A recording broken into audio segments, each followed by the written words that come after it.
மக்களே, பிக் பாஸ்ல எல்லாரும் ஃபர்ஸ்ட் ப்ரோமோ பார்த்துருப்பீங்க. அதுல எல்லாரும் நோ எலிமினேஷன் அப்படின்ற மாதிரி சிரிக்கிறீங்களே, அந்த இன்சிடென்ட் என்ன நடந்துச்சு அப்படின்றத கிளியரா எக்ஸ்பிளைன் பண்றேன். ஏன்னா அது நோ எலிமினேஷன் கிடையாது, எலிமினேஷன். அப்புறம் ஏன் அந்த ரியாக்ஷன் வந்ததுன்ற மாதிரி உங்களுக்கு டவுட் எல்லாம் வரலாம். அதுக்கும் உங்களுக்கு கிளாரிஃபிகேஷன் கொடுக்குறேன். அது எப்படி வந்துச்சு அந்த ரியாக்ஷன், என்ன காரணம் அப்படின்றதையும் சொல்றேன். அடுத்து இன்னொரு பக்கம் சுபிக்ஷா எலிமினேட்டன் வந்து வேற மாதிரி நடந்திருக்குதான் அந்த எபிசோடு பார்த்தவங்க சொல்லிடுறாங்க. ஸோ வேற மாதிரி ஒரு ஏவி பயங்கரமான ஒரு ரெஸ்பான்ஸு செமையாக இருந்திருக்கு. ரொம்ப எமோஷனலாக ஆயிருக்காங்க சுபி அப்படின்றது தான் தகவலும் வந்திருக்குது. இது எல்லாத்தையும் கொஞ்சம் டீட்டெயிலாக பார்க்கலாமே. சேனலுக்கு புதுசாக இருந்தீங்கன்னா மறக்காமல் சப்ஸ்கிரைப் பண்ணிடுங்க. வீடியோ பார்க்குற அனைவருமே மறக்காமல் லைக்கும் ஐப்பும் பண்ணிங்கன்னா அந்த வீடியோ பல பேருக்கு போய் சேர்ந்துடும். அந்த உதவியை பண்ண மாதிரி கேட்டுக்கொள்கிறேன். இப்போ கண்டென்ட்டுக்குள்ளே போயிடலாம். ஸோ எல்லாரும் ப்ரோமோ ஒன்று பார்த்துருப்பீங்க. ஒரு பக்கம் வந்து நோ விஜேஸ் கார்டு காமிக்கிற போது அந்த இடத்துல ரியாக்ஷன் வந்து நோ எவிக்ஷன். நீ ஏன் பொய்யான இன்ஃபர்மேஷன் கொடுக்குற, ஃபேக்கான இன்ஃபர்மேஷன் கொடுக்குற, உனக்கு வேற வேலையே இல்லையான்ற மாதிரி கமெண்ட்ல போட்டதையும் நான் பார்த்தேன். நான் எனக்கு பொய்யான இன்ஃபர்மேஷன் கொடுக்கணும்னு அவசியமாங்க? சொல்லுங்க, அவசியமான்னு நான் கேட்குறேன். எனக்கு இந்த பொய்யான இன்ஃபர்மேஷன் கொடுக்கணுன்ற அவசியமே கிடையாது. மொதல் விஷயம், இந்த ரியாக்ஷன் எப்படி நடந்துச்சுன்னு நான் சொல்றேன்.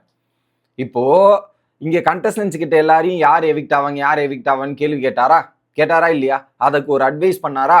இந்த ஷோவில் இதுக்கப்புறம் போகிறவங்க எல்லாருமே வெற்றியாளர்கள்னு விஜய் சொன்னாரா? அப்புறம் ஆடியன்ஸ் கிட்ட கேட்கும்போது ஆடியன்ஸ் என்ன சொல்லியிருக்காங்க? மெஜாரிட்டியா நோ எவிக்ஷன் ஆடியன்ஸ் கத்திருக்காங்க. எப்படி ஆடியன்ஸ் கத்திருக்காங்க? ஆடியன்ஸ் கத்தினதுக்கு அப்புறம் தான் இங்க யாரு வீட்டுக்குள்ள சுபிக்ஷாவோ அரோராவோ ரியாக்ட் பண்ணியிருக்காங்க. ஆடியன்ஸோட ரெஸ்பான்ஸுக்கு வந்த ரியாக்ஷன் செக்மெண்ட் தான் அது.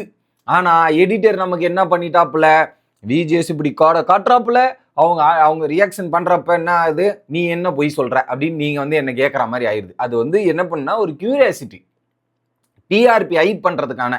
இப்ப நீங்க நேரா இப்படி திருப்பி காமிக்கும் போது சுபிக்ஷா அப்படியே சேடா உட்காந்துக்கிட்டோ, அரோரா சேடா உட்காந்துட்டோ அப்படி உட்கார மாதிரி காமிச்சா நீங்க கண்டுபிடிச்சிருவீங்கல்ல, நம்பிடுவீங்கல்ல. ஓகே, இது எலிமினேஷன் கரெக்ட் தான். இப்போ நீங்க இப்படி போட்டோன்னே நோ எவிக்ஷன் யோசிக்கிறீங்கல்ல, அதுதாங்க அவங்களோட பிளானு. இப்படி அப்படி அது ஆடியன்ஸோட கைத்தட்டலுக்கு வந்த ரியாக்ஷனு, அதை இப்படி எடிட்ல வந்து அவங்க கார்டு காமிச்ச உடனே வந்த ரியாக்ஷனா போட்டு உங்களை இப்படி பண்ணிட்டாங்க. வேற எதுவுமே கிடையாது. அதனாலதான் நீங்க இப்படி கேட்குறீங்க. பட் சுபிக்ஷாவோட எவிக்ஷன் நடந்திருக்குது, அதுதான் உண்மை. நீங்க இதை பார்த்துட்டு அது எவிக்ஷன் நினைச்சீங்கன்னா அது உங்களுடைய தப்பு. நான் திரும்ப கிளாரிஃபிகேஷன் தெளிவா என்ன நடந்துச்சுன்னு சொல்லிட்டேன். ஆடியன்ஸோட ரியாக்ஷனுக்கு வந்த கைத்தட்டல் அவங்க என்ஜாய் பண்ணது தான் அது.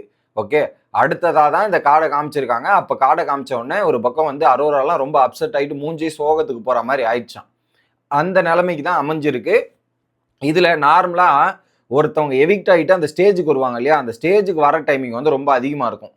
ரொம்ப கம்மியாக இருக்கும். ஷார்ட் பீரியடாக ஒரு 20 நிமிஷம் அந்த மாதிரி இருக்கும். பட் சுபிக்ஷா வர டைம் வந்து ரொம்ப டைம் எடுத்துக்கிட்டாங்க. அப்படின்னும் போது வீட்டுக்குள்ளேயே ரொம்ப எவிக்ஷன் ஆகிட்டு இருக்காங்கன்னு நினைக்கிறேன். ஏன்னா அந்த கார்டை காமிச்சோடனே, ஏன்னா சுபிக்ஷாக்கு அந்த வீட்டுக்குள்ள நிறைய பேர் கூட பாண்ட் இருக்கு. அரோரா கூட ரீசெண்டாக நிறைய பாண்டு. அரோரா மற்றும் சுபிக்ஷா தான் இந்த ஷோவோட இந்த வாரத்தோட ஷோ ஸ்டீலர் அப்படின்னு சொல்லலாம். இந்த Bigg Boss ticket finale show ஸ்டீலர்னா இந்த 2 பேர் தான். ஆரம்பிச்சும் முடிச்சு வச்சிருந்தாங்க. அதுல அவங்க 2 பேருக்குமே நிறைய பாண்ட் இருந்திருக்கு. செமையான மூமெண்ட்ஸ் கிரியேட்டா இருந்தது. குறிப்பா திஸ் வீக் அந்த ஒரு எமோஷனலா இருக்கட்டும், விக்ரமோட எமோஷனல், அந்த சுபிக்ஷா வந்து இந்த வீட்டுல நிறைய பேரோட நிறைய கனெக்டிவிட்டி ஆயிருக்காங்க. அந்த ஒரு எமோஷனல் உடையுதுன்னும் போது அவங்களுக்கு கண்டிப்பா பிரேக் அவுட் ஆவாங்க. ஏன்னா அந்த ஃபினாலே, அந்த ஃபைனலிஸ்ட் டைட்டில் அப்படின்ற ஒரு எண்ணத்தோட வந்த பொண்ணுக்கு பாதி உடஞ்சிருச்சு போன வாரமே. இந்த வாரம் திரும்ப வந்து அது உடையும் போது எமோஷனல் ஆக தான் செய்யும். எல்லாரும் அந்த வீட்டை விட்டு வெளியேறும்போது ஆவாங்க. எல்லாரும் ஒரே மாதிரி ஸ்ட்ராங்கா இருந்துட மாட்டாங்கன்னு நினைக்கிறேன். நானா இருந்தாலுமே அந்த இடத்துல இந்த டைம்ல எவிக்ட் ஆகிறனா கஷ்டமா தான் இருக்கும். அந்த இதுல கண் கலங்கி ஒரு மாதிரி உடஞ்சிட்டாங்க, அப்படியே ஒரு மாதிரி ஆயிடுச்சு அப்படின்ற மாதிரி தான் இருக்கு. அப்புறம் எனக்கே கணக்கு கலங்குது, இந்த எரிதான் நான் தெரில.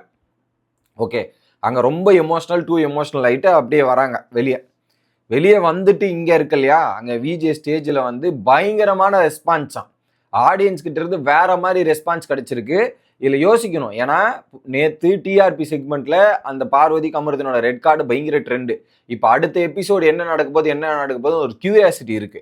அந்த கியூரியாசிட்டியில நேருக்கு ஆப்போசிட்டா ஒரு எவிக்ஷன் நடக்குது. அங்க ரெட்டு, இது வந்து ஒரு பாசிட்டிவான எக்ஸிட். ஏன்னா இந்த வாரம் டிக்கெட் ஃபினாலே சுபிக்ஷா வந்து பயங்கரமா கலக்குனாங்க. பயங்கரமா அந்த ஒரு ஐப்போட அவங்க எவிக்ட் ஆனாதான் அந்த ஒரு இது நடக்கும். ஏன்னா ஓட்டுல அவங்க தான் லீஸ்ட். இப்ப இந்த ஐப்போட அவங்க எவிக்ட் ஆகும்போது அவங்களுக்கு ஒரு நல்ல பேர் மட்டுமே நிற்கும்.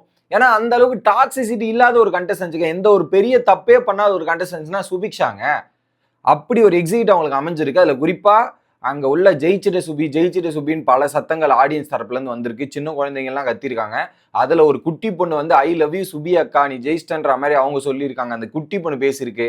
அதுக்கு சுபி ரெஸ்பான்ஸ் பண்ணியிருக்காங்க. அது அவ்வளோ அழகாக இருந்திருக்கு. அடுத்து சுபியோட ஏவி பர்ஃபெக்ட் ஏவியாங்க. பிளாஸ்டிங்காக இருந்தது ஏவி. அதில் குறிப்பாக அவங்க அப்பா பேசுகிற செக்மெண்ட்லாம் வேற மாதிரி. கடல் பொண்ணு நீ இந்த மாதிரி பொண்ணு அழலாமா நீ அப்படின்ற மாதிரி, கடலோடி பொண்ணு அழலாமா நீ அப்படின்ற டைலாக்காக இருக்கட்டும், கடல் அரசன் நான் யாரு கடல் அரசன் நான் அப்படின்ற மாதிரி அந்த செக்மெண்ட்லாம் பிஜிஎம்லாம் போட்டு மாஸ் காமிச்சிருக்காங்களாம். So that was beautiful. அந்த செக்மெண்ட்லேயே இன்னைக்கு எபிசோட்லேயே பியூட்டிஃபுல் செக்மெண்ட்டாக இருக்கிறது சுபியோட செக்மெண்ட் தான் அப்படின்றது அரங்கில் வந்த செய்தி. இதுதான். இதை வந்து நீங்கள் இல்லைன்னா நம்பிடாதீங்க. இன்னைக்கு அது ஒரு பயங்கரமான மூமெண்ட்டாக இருக்கும் அப்படின்றதான் எல்லாருமே சொல்கிறாங்க. ஏவினா இப்படி தான் இருக்கணும் அப்படின்றதா இருக்கட்டும், சென்ட் ஆஃப்னா இப்படி தான் இருக்கணும் அப்படின்ற மாதிரி ஒரு மிகப்பெரிய ஒரு பாசிட்டிவ் சென்ட் ஆஃபாக சுபிக்கு போய் முடிஞ்சிருக்கு. இதுதான் உங்களுக்கான எக்ஸ்க்ளூசிவ் அப்டேட். இது இன்னைக்கு வரும். Bye guys.